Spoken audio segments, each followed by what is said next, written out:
Hello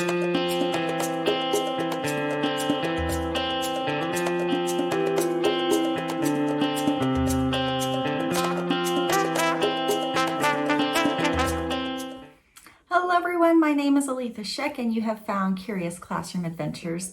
Hopefully again, if this is your first visit, hello, but if not, welcome back. Today we are going to look at adding tenths and hundredths, sometimes in the fractional form, sometimes in the decimal form. And this one's called How Many Hundredths? Let's go learn how to play. All right, to play this game, you're going to need a partner and a recording sheet with player 1 and player 2. You're using the same sheet. You're going to need, something to write with, of course, and then you're going to need the cards that are 1 through 9 playing cards, right? And then you're going to need 2 of the 0 to 9 dice, right? So in the cards, just make sure you've taken out all of the 10s through the kings, right? We don't need the face cards or the 10s. So here's how this is going to go. We're practicing adding tenths and hundredths where it's not the same denominator. So we're going to have to do some math here to make it so that we can add it, right? We're going to have to find common denominators, right? So on your turn, what you'll do is first draw a card. The card will become the numerator of your tenths number, right? So we have 4 tenths. Then you will take the 2 dice and roll those, and you're going to put them in whichever order you like. So we can either do 84 or 48. Now, let's look at how we're going to score points. We will score points for whoever has the largest, the player with the largest when we compare sums. So we want to be strategic and use a larger number here if possible. So we're going to use 84 hundredths. So we have 84 hundredths plus, right, sum 4 tenths. Now, we can't just add. We can't just use like when we added fractions with the same denominator, we just added the numerators and left the denominator the same.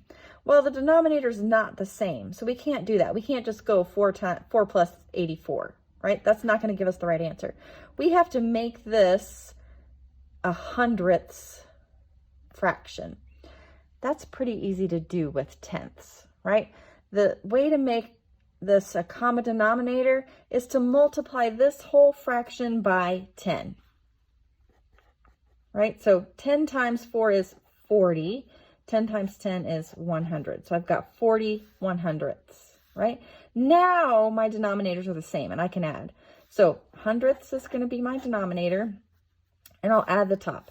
40 plus 84 is 124, okay? Now, I have an improper fraction here, so I need to fix that. I don't want to leave that as an improper fraction. So I can get one whole set of 100 out of 124, so that's going to be 1. Oh, there's an ambulance going by. I hope everybody's okay. So 1, and then what would be left over is 24. So 1 and 24 hundredths. Okay, I should have left myself more space in that square, right? All right, so now my partner gets to go. Remember, they're going to draw a card to get their tenths number. 2. And then they're going to roll the dice to get their hundredths number. So they can either make 86 or 68, right? And they're going to be strategic too. They want to make the biggest thing possible. So 86, right? And then find the sum, right? Look, denominator's not the same. Remember, times 10. So we have 20 100ths. 2 times 10 is 20. 10 times 10 is 100. Now I can add 20 plus 86 would be 106 hundredths, right? To convert that, how many whole sets of 100? 1 whole set of 100, and there would be 6 left over. Okay, now we're going to compare. Who has the larger sum, the greater number? 1 and 24 hundredths or 1 and 6 hundredths? Well, 24 out of 100 is bigger than 6 out of 100, so we get a point for that round. Let's play one more round. 4 tenths. That's what we had last time. And roll the dice. All right, I can either do 94 or 49. We know we want to do 94, don't we? All right, we're going to add those. So times 10, 40 100ths. 40 plus 94, well, 4 plus 9 is 13. then the 4 be 134 hundredths, and then we'll make it a mixed number again. It's actually pretty easy, right? You just end up with, like, here's 100, and then it's whatever these two in the tens and ones place ends up being your numerator left over here. All right, then our partner gets to go. They've got 8/10 and 31 hundredths, right? They rolled a 3 and a 1.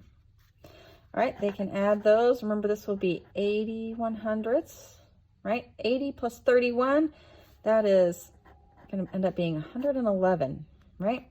Out of 100, 1 and 11 hundredths, right? So now we can compare.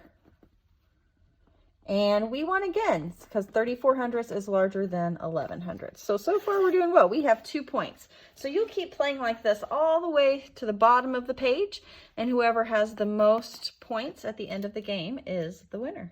Have fun.